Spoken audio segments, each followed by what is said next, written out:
ავსტრალიაში კაცმა კაცივით და ქალმა ქალივით უნდა ისაუბროს. ავსტრალიის ჩრდილოეთში მცხოვრებ იანუივას ხალხს ერთი ენა აქვს, მაგრამ ქალებისა და კაცების მეტყველება გრამატიკულად განსხვავდება. ერთი და იგივე წინადადება ქალმა და კაცმა განსხვავებული ფორმით უნდა ააგოს. და არა, აქ საუბარი არ არის მდედრობით და მამრობით სქესზე.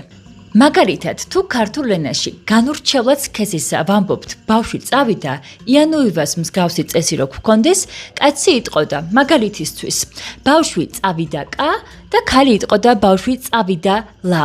რა თქმა უნდა, კა და ლა ქართულ ენაში არაფერს წარმოადგენს, მაგრამ დაახლოებით ალბათ თეორიულად გასაგებია, როგორ განსხვავდება მათი მეტყველება.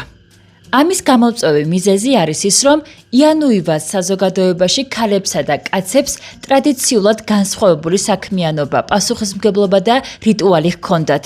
დროთა განმავლობაში ეს სხვაობა ენაზეც აისახა.